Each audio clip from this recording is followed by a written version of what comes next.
Agora esta chamada está sendo gravada.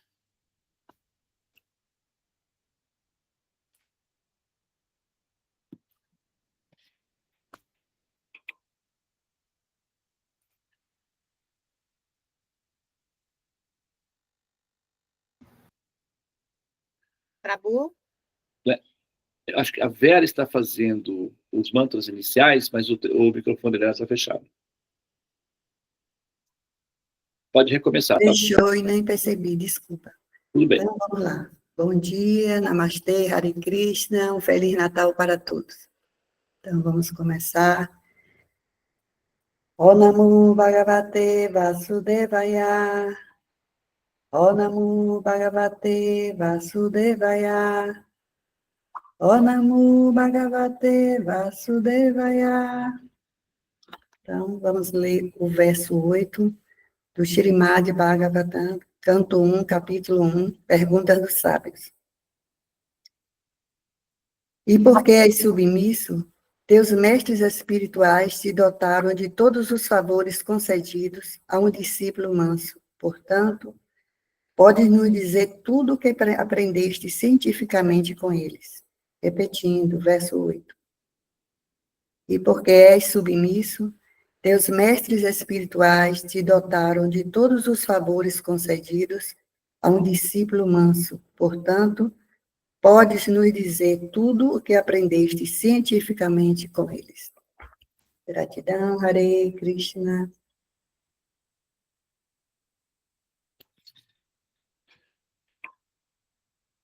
Om Bhagavata Chimirandasya Garanjana Salakaya Chakshurunmilitanena Tasmai Shri Gurave Namaha. Om.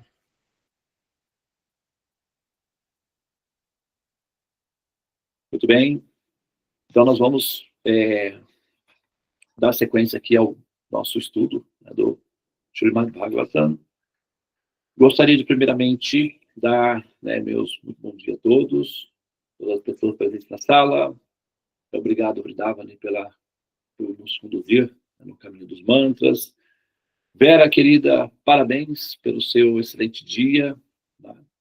Você está comemorando aqui conosco, né, na sala dos mantras, o seu aniversário. Receba aí o nosso amor, o nosso carinho e a nossa gratidão por você ser uma sacerdotisa tão diligente, tão atenciosa, tão cuidadosa, né, tão amorosa com o seu serviço de amor a todos nós. Tá? Então, assim, parabéns realmente, né, por todas as suas boas qualidades e continue sendo Vera. Tá? Muito bem. Vera é o radical para veracidade, para veraz, verdadeiro ou védico. Os romanos, os latinos, os sábios védicos, o acordo selado entre as pessoas da civilização védica era um movimento, né? O movimento e a declaração é Vedo, tá? O mudra é Vedo. Por isso que eles têm aqueles tiquezinhos, né? É Vedo. Isso é um contrato, né? Se você chega numa loja indiana e fala, vou comprar isso e vou pagar tanto. Se ele fizer, e está selado o contrato. Então, esse hábito é muito antigo, tá? É uma forma de fechar o contrato. Então, os indianos fazem esse mudra, que é o mudra, ele tem esse valor de contrato, é vero. Os indianos é vedo, né? E os fenícios, que eram, na época, vamos dizer, a internet da época, porque os fenícios, que eram basicamente os sírios, eles não tinham terras para plantar e tal, então eles se especializaram em comércio marítimo. Eles se tornaram pessoas muito especializadas, muito, assim, qualificadas em produção de barcos. Tá? Então, eles viajavam em todo o Mediterrâneo e fazia o comércio no período. Eles ligavam a Ásia com o Mediterrâneo, fazendo comércios marítimos. E eles eram extremamente ricos, muito ricos por conta disso. Eles levavam a mercadoria do Mediterrâneo, áreas do Oriente Médio, e levavam até o Mediterrâneo, Grécia, Itália, e eles desciam depois para a Índia, recolhiam material da Índia e voltavam a fazer esse comércio. Eles ganhavam muito dinheiro com isso. Eles eram conhecidíssimos no período. Até que eles criaram uma rede de conexão entre os povos da Ásia, do Mediterrâneo e do Oriente Médio. Eram os comerciantes do período, os fenícios. Né? Inclusive, tem uma Pedra da Gávea no Rio de Janeiro, acho que é Pedra da Gávea, não sei, tem umas inscrições que alguns pesquisadores atribuem aos fenícios. São inscrições numa língua antiga, e alguns pesquisadores atribuem essas inscrições que tem lá nessa pedra à visita de fenícios no local. Não sei, é uma teoria. Mas aí no Rio de Janeiro tem uma escrita muito semelhante às escritas dos fenícios e alguns detalhes atribuídos aos fenícios. Mas como que os fenícios vieram parar no Rio de Janeiro?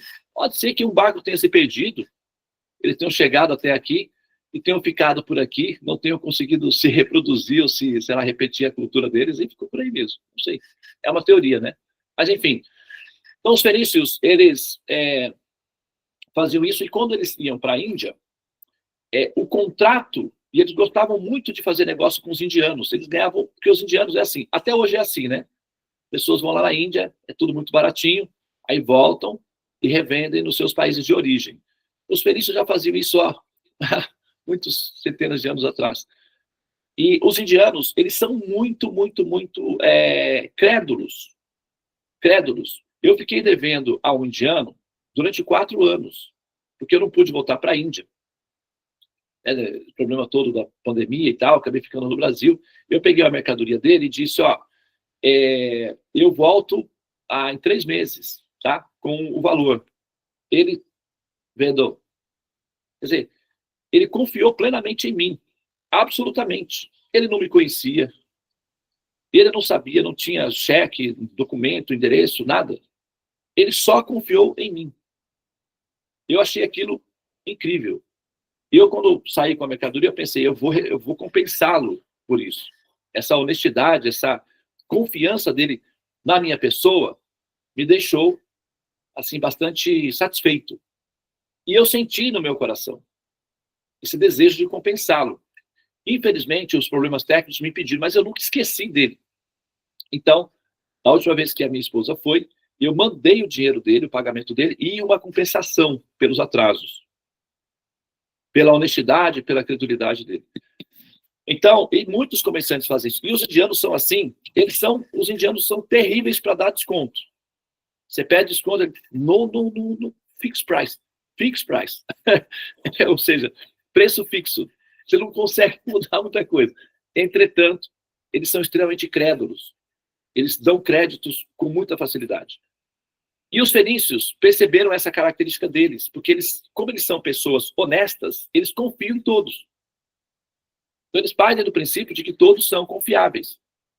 Por isso que as religiões entram com muita facilidade na Índia. Porque como eles têm uma religião, o sistema de religião é inclusivista, é compreensivo, é tolerante em si, eles partem do princípio de que todas as religiões são assim também. Por isso que o cristianismo e o islamismo entraram com tanta facilidade na Índia, porque eles abraçavam a religião, eles abraçam a religião. Porque o hinduísmo é tolerante, ele é inclusivista, ele não é bélico, ele não é agressivo, ele não é separatista, ele é inclusivista. Então, os efeitos colaterais são que o cristianismo não é inclusivista, o cristianismo é separatista, o islamismo também tem um aspecto separatista, ou seja, você não está ali naquela religião, então você está meio que perdido, alguma coisa assim. Isso é uma espécie de separatismo, e isso gera sofrimentos porque o sistema de religião que impõe separatismo também pode gerar violência, que é o que acontece com as guerras santas. A Guerra Santa, basicamente, é um fenômeno consequente do paradigma separatista que permeia determinados sistemas de religião, que quando envolve política, se transforma em violência. E a violência foi praticada contra os hindus por muitos anos, tanto pelos islâmicos, pelos muçulmanos, quanto pelos cristãos, em função desse conceito separatista que consideram as demais religiões párias ou escravos, descartáveis, vamos dizer assim, né? E com base nisso foi que nós pudemos, a igreja, por exemplo, pôde manter, sustentar o sistema de escravidão por tantos anos, ou séculos, né? Com base no separatismo conceitual fundamentado nas ideias religiosas. E aí, né, você tem guerras santas, você tem escravidão, o que não tem no hinduísmo. Você não vai encontrar no hinduísmo nenhum movimento de agressão religiosa contra qualquer outra nação, qualquer outro povo, com base no separatismo religioso. Não tem, não existe isso, né? O budismo, por exemplo, que é uma religião, um sistema de religião pacífico, é originário do hinduísmo, ou seja, é a característica do hinduísmo, né? Bom, então, o que acontecia naquele período é que os indianos, o hinduísmo, por ser inclusivista e ter uma dharma, ser muito valoroso para os habitantes, então bastava um gesto e um som, Vedo, para o contrato ser assinado. Os fenícios iam, fechavam os contratos com os indianos, saíam de lá com barcos lotados de mercadoria, que valia muito, porque para os indianos do período, eram como se fosse, vamos dizer, os Dubai da época. Eles eram muito ricos, eles eram o povo mais rico que tinha. O Alexandre o Grande, por exemplo, quando tentou invadir a Índia, ele escreveu no diário dele: essa terra é tão rica que parece, né, que as formigas saem de dentro da terra transportando ouro. Né? E as pessoas são ricas. Na Índia é muito comum você ver pessoas pobres, humildes, simples, com brincos de ouro, dente de ouro, anéis de ouro. Tem um estudo que hoje em dia demonstra que a reserva de ouro do lastro do dólar, do tesouro americano, não é maior do que a quantidade de ouro que está nas mãos das mulheres indianas. Tem mais ouro nas mãos das mulheres indianas do que na reserva de tesouro dos Estados Unidos. Eu não estou falando, não sou eu que estou falando isso não, tá? Se você entrar nas pesquisas aí, vocês vão ver que essa pesquisa existe. Então, assim, as mulheres indianas, elas possuem muito ouro. Imagina na época, há 5 mil anos atrás, que não tinha, né, essas maluquices todas que existem hoje. Então, os fenícios, eles amavam ir para a Índia. Era o local preferido deles. Eles iam para a Índia com barcos, levavam mercadorias que os indianos gostavam. Os indianos sempre, sabe, você já ouviu falar em roupas indianas. Os indianos amam, são, né, peritos em roupas. E os fenícios, eles tinham o cedro. Eles tinham um produto de cor que eles tiravam de um cetáceo, um crustáceo, que é um corante natural. E eles tinham também árvores, que era o cedro. Né? E aí eles levavam esses produtos para a Índia, e os indianos sempre foram muito habilidosos em esculpir na madeira. E a madeira dos fenícios era um objeto de consumo dos indianos, e os corantes dos fenícios também, porque eles usavam nas roupas. Então os indianos amavam os fenícios e os fenícios amavam os indianos. Era uma relação de amor que deu certo, de comércio que funcionou muito bem. Então os fenícios, eles aprendiam com os indianos esse estilo, né? Esse procedimento, que é fechar o contrato com Vedo. Quando os fenícios ensinaram os gregos e os romanos essa técnica de negociação, os fenícios, os gregos e os romanos, eles têm um dialeto. Então, de Vedo ficou Vero.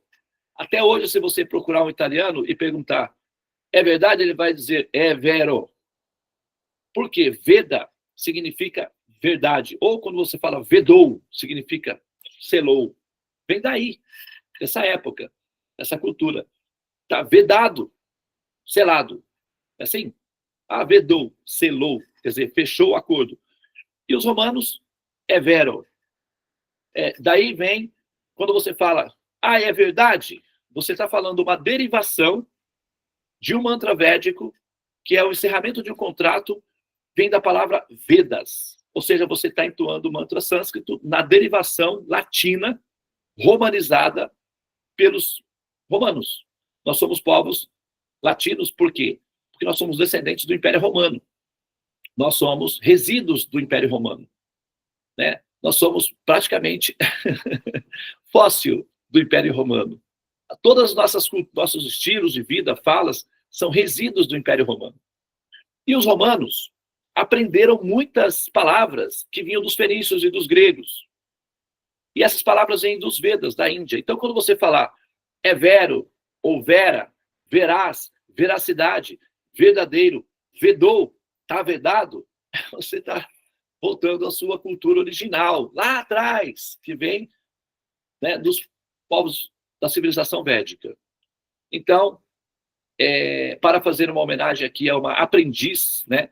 Porque olha só o que o mantra vai dizer. Vamos lá, coloca o sânscrito, porque eu vou aproveitar agora, vou fazer a relação aí com a cultura, né?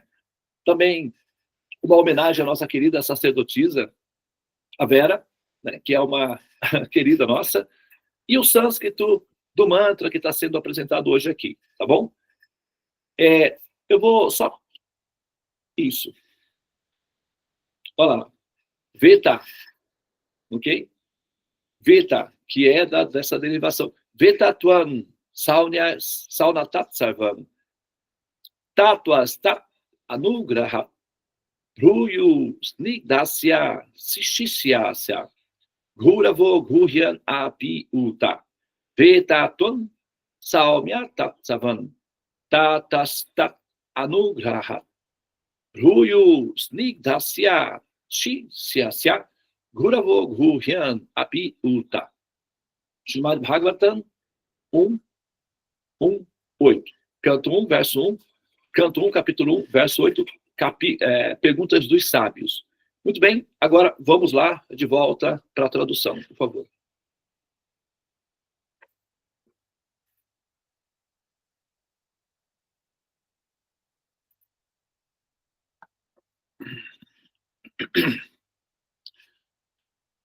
Tradução.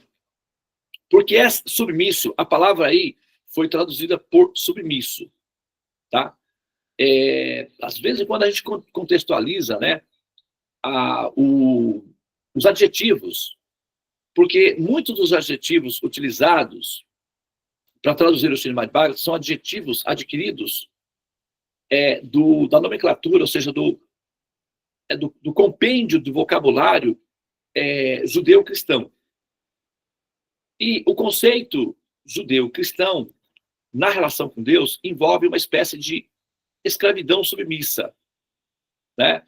Em que a alma é um servo eterno de Deus, no sentido de uma submissão absoluta, incontestável e definitiva.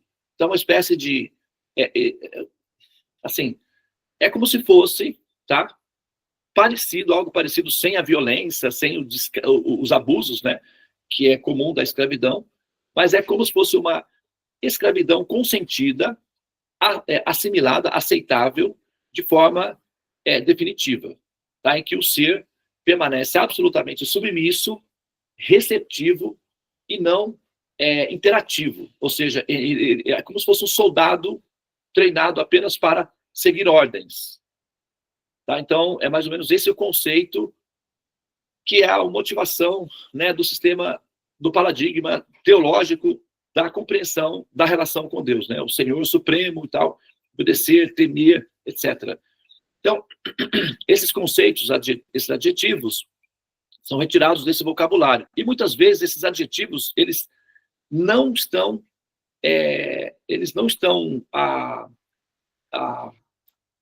cooperativos, ou eles não estão produtivos em relação ao contexto fundamental que o tema védico pretende, transmitir. Então, eventualmente, a gente vai fazendo aqui algumas adaptações, tá bem?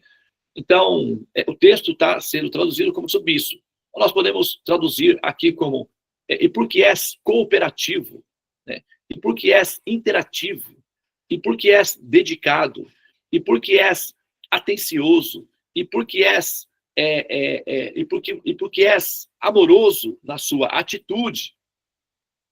Submissão, quando você ama uma pessoa e você leva um presente para ela, isso é submissão. Mas o conceito de submissão não entra nessa operação. Ele está lá diluído no meio da... Você tem uma receita, né? Um bolo, por exemplo. Aí você tem vários ingredientes no bolo. Mas, sabe, o sal, por exemplo, é um ingrediente que vai no bolo, ok? Açúcar, sal, etc. Mas na hora que você olha o bolo, você não fica lá procurando o sal. Onde que está a partícula de sal no bolo? Você desfruta do bolo em si. Então, submissão, ser submisso, é uma característica do amor. Uma mãe, por exemplo, quando um filhinho faz assim para a mamãe, chamando ela vai feliz, em êxtase. E isso é submissão. Mas a gente não analisa, olha, aquele ser humano está se submetendo àquele outro ser humano. Essa análise é absolutamente diluída no processo do amor, nem aparece no contexto. Tá? Então, nas relações amorosas, a submissão é um item secundário dentro do processo primário ou principal, que é o amor, o exercício do amor. Então, não é necessário, para as pessoas que amam, que o princípio da submissão seja imposto. O princípio da submissão, da humilhação, da rendição, ela só é didático para aqueles que são aversivos ou para aqueles que são arredios. Então, é necessário impor conceito, submissão, humilha-te, renda-te, porque você está lidando com alma rebelde, aversiva ou, eventualmente, violenta. Então, você precisa de uma linguagem mais forte. Tá? No caso aqui dos sábios, essa linguagem ela é obsoleta, né? Ela é, vamos dizer assim, superável. Tá? Então, nós podemos entender aqui que o contexto não há...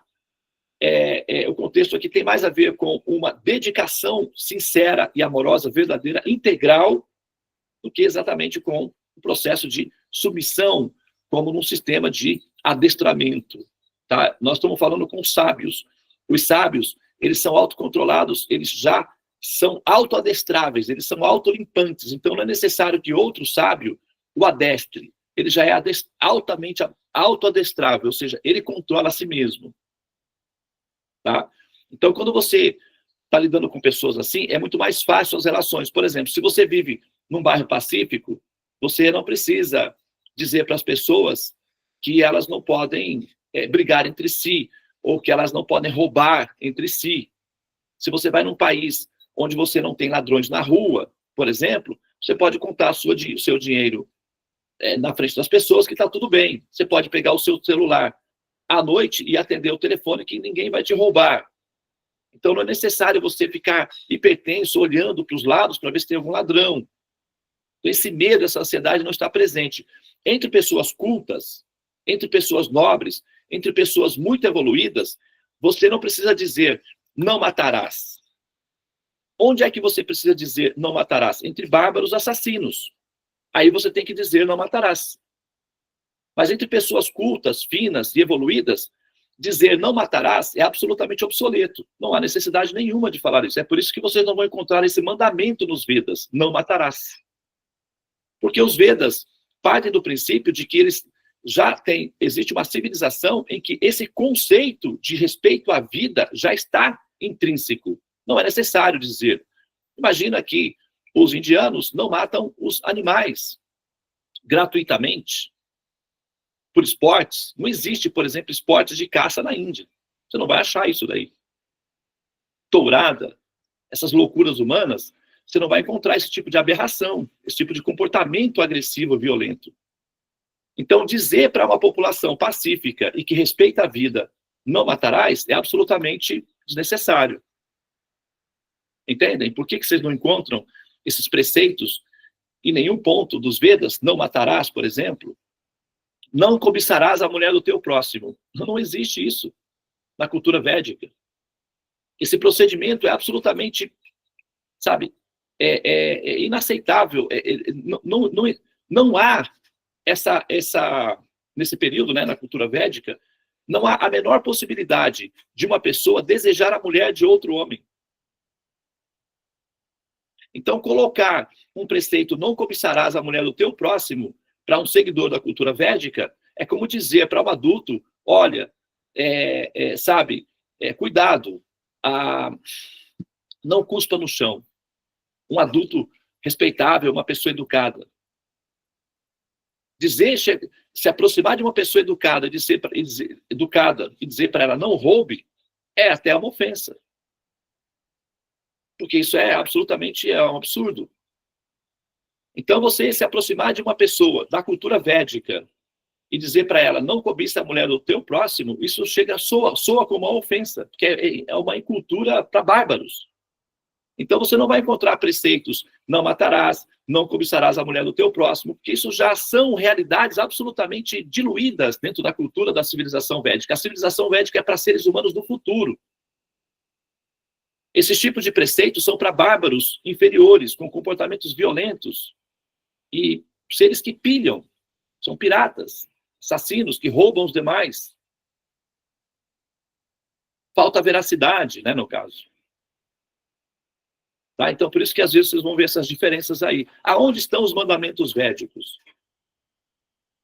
Né? Tá? Já estão intrínseco à própria cultura em si. Ok?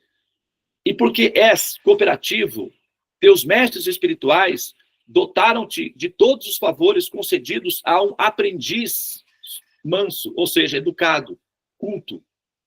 Aqui fala-se manso, mas você pode traduzir por culto.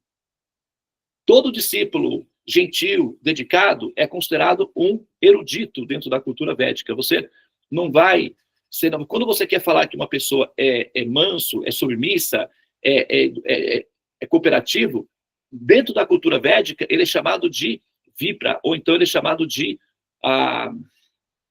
pandit, que significa erudito.